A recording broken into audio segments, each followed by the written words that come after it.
Salut et bienvenue dans cette nouvelle vidéo destinée à la démonstration du logiciel iConta. Nous continuons toujours avec l'exploitation de la zone de produit. Cette fois-ci, nous allons essayer d'ajouter un nouveau produit. Nous cliquons sur Produit. Devant nous, il y a cette interface des informations liées au produit qui apparaît. Nous allons essayer de renseigner toutes les informations qui nous sont proposées. Nous avons la première information, c'est l'idée du produit qui est automatique, la désignation, la famille du produit, les types de produits, l'unité des mesures, le stock d'alerte et le stock de sécurité. Voilà, nous allons commencer d'abord premièrement par enregistrer le premier produit. C'est sardine. Il y a déjà un produit qui est enregistré dedans là-bas. C'était sardine Apollo. Cette fois-ci, ça sera sardine Annie. Sardine Annie. La famille du produit, c'est la famille sardine. Voilà, il y avait déjà un enregistrement dedans. Et le type de produit, c'est un produit périssable ou bien non périssable. Sardines, ce sont des produits périssables. On prend produit périssable et l'unité des mesures. En ce qui concerne l'unité de mesure ici, c'est soit par carton, soit par pièce, soit par... ça dépend de comment on vend le produit. Vous allez m'excuser vraiment, dans cette vidéo, ma voix n'est pas correcte. Et nous nous forçons toujours pour faire quelque chose. Voilà, l'unité de mesure, ça sera le carton. Voilà, c'est ce qu'il y avait déjà un enregistrement de ce genre-là. Le stock d'alerte ici. Et le stock de sécurité. À ce niveau ici, nous n'avons rien à préciser. C'est à ce niveau que vous allez voir la pertinence du logiciel iConta. Le stock d'alerte et le stock de sécurité sont calculables. Et comment nous allons faire le calcul? C'est très simple. Nous allons cliquer sur le calcul des stocks ici. Le bouton où s'écrit calculer les stocks. On clique là-bas. Devant nous, ça s'affiche cette petite interface-là, sur laquelle nous avons deux grandes zones, la zone de vente des produits et la zone des délais de livraison. Comment nous allons faire le calcul de notre stock de sécurité et les stocks d'alerte? Nous allons nous baser sur des formules scientifiques bien approuvées. Et c'est vrai qu'il y a plusieurs formules scientifiques qui ont été développées autour de la gestion des stocks et des produits, selon plusieurs auteurs aussi. Dans le cas d'espèce, nous servons de la formule la plus simple qu'on a toujours dénommée la formule des bons pères de famille. Voilà, j'y arrive. La formule des bons pères de famille consiste à faire quoi?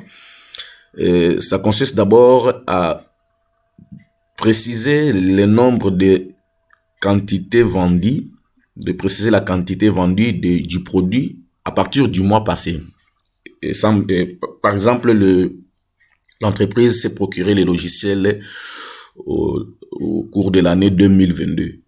Alors, pour enregistrer nos produits et calculer les stocks d'alerte et sécurité, nous allons nous référer aux ventes de l'année passée. Ce qui veut dire, c'est l'année 2022 et 2023. Qu'est-ce que j'ai dit? Le logiciel a été acheté en 2023 et nous allons nous référer aux ventes de 2022. Voilà. Alors, comment on va le faire? Nous allons préciser pour chaque mois la quantité qui a été vendue. Donc, on commence d'abord avec la vente de produits. Toujours pour le même produit ici, au mois de janvier, par exemple, on avait vendu, on clique sur quantité. Au niveau de janvier, dans la deuxième case des quantités, nous cliquons et on donne le curseur qui est là-bas pour saisir. Au mois de janvier, et on avait vendu par exemple 350 cartons. Au mois de février, nous allons février, on clique encore. 350 cartons, février, prenons par exemple 400 cartons. Mars, par exemple, nous allons 200. Au mois d'avril, c'était 230. Au mois de mai, c'était 330. Au mois de juin, c'était 256. Au mois de juillet, 300. Au mois d'août, 350. Au mois de septembre, 400. Au mois d'octobre, 125. Au mois de novembre, 300. Et au mois de septembre, 150. Voilà. Après avoir précisé la quantité vendue par mois pour l'année passée, donc on va juste se référer pour un produit.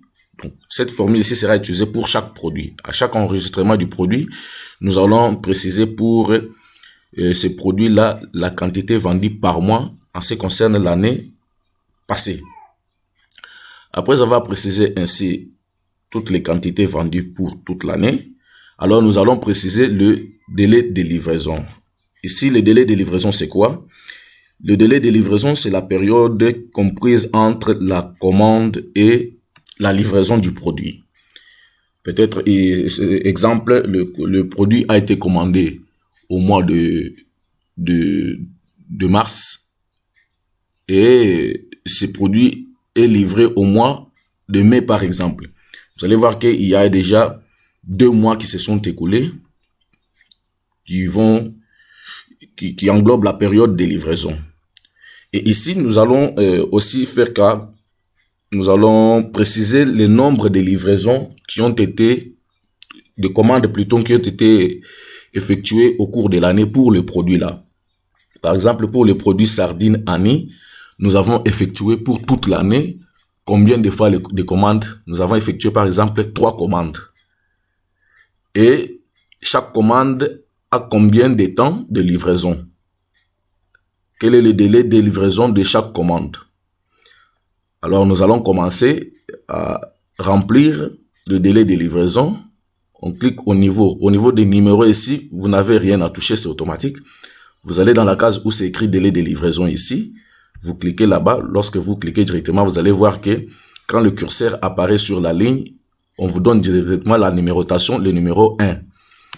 Nous allons, par exemple, la première commande a eu pour délai de livraison 2 mois, par exemple. Et la deuxième commande, toujours au cours de la même année, a eu pour délai de livraison 3 mois. Et la troisième commande a eu pour délai de livraison, par exemple, 3 mois et demi. Voilà. Donc, c'est supposé qu'au cours de l'année 2022, nous avons effectué 3 commandes pour le produit Annie, sardine Annie. Et ces 3 commandes-là ont chacune le délai de livraison que nous avons montré là-bas.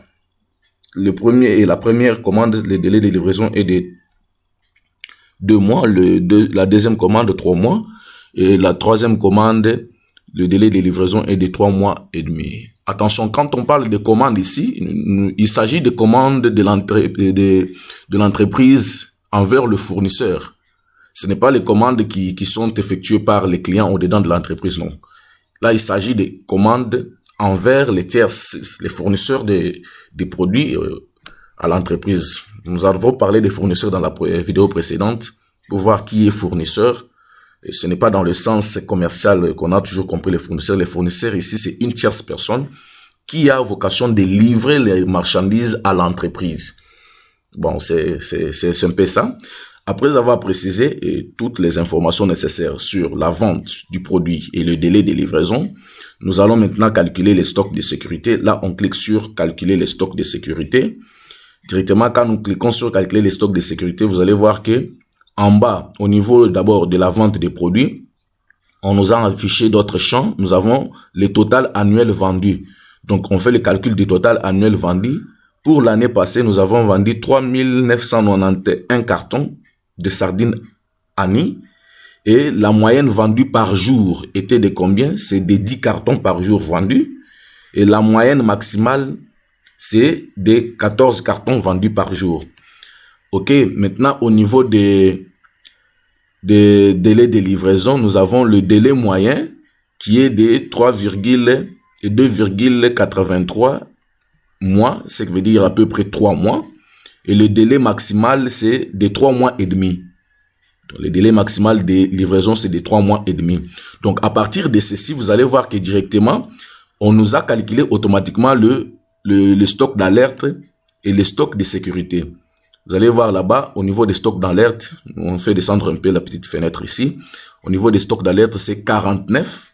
Et au niveau des stocks de sécurité, c'est 21. Ce qui veut dire, quand nous allons commencer à vendre et que nous atteignons les stocks des 49, il y aura un message qui va apparaître sur notre écran pour nous dire, attention, vous devez déjà penser à lancer la commande.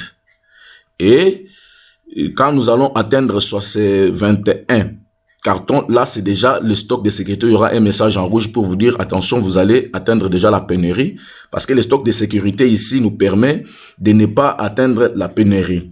Voilà, c'est comme ça que ça fonctionne, la gestion des stocks. Et pour chaque produit, le calcul est très simple. Précisez d'abord les ventes annuelles pour chaque mois. Après, précisez les délais de livraison pour toutes les commandes lancées au courant de l'année. Et on calcule les stocks automatiquement. Donc, tout est incorporé dedans. Il y a la formule déjà incorporée. On peut quitter cette interface-là de calcul de stock. Là, après avoir précisé comme ça, on va enregistrer. On clique sur enregistrer. Directement, on nous enregistre les produits. Il y avait déjà le produit Sardine Apollo qui est dedans avec son ID 1 bar Sardi bar 1. Ok, ça c'est l'identifiant du produit. Et la désignation c'est Sardine Apollo, famille Sardine Apollo, carton, unité de mesure c'est carton. Le stock d'alerte de famille de Sardine d'Apollo c'est 45. Donc c'est sécurité 29, produit périssable, voilà. Voyez notre nouvel enregistrement que nous avons fait pour le Sardine Ami, et 49 et stock d'alerte et 21 pour stock de sécurité. Voilà, c'est comme ça que ça fonctionne. Nous avons enregistré nos deux produits et pour chaque produit, vous allez toujours faire la même opération pour avoir les résultats concrets. Donc, à partir de cela, maintenant, vous aurez la possibilité de bien faire votre gestion des produits et des stocks. Ça a été tout pour cette vidéo. Nous vous promettons de continuer dans la vidéo précédente avec d'autres nouveautés et d'autres réalités que nous cachent les logiciels iConta. N'oubliez pas de vous abonner sur notre chaîne et partager la vidéo. Et surtout, si vous avez besoin d'avoir ces logiciels, contactez-nous par le numéro que nous allons vous inscrire dans la description de la vidéo. Et nous vous promettons à très bientôt dans la prochaine vidéo.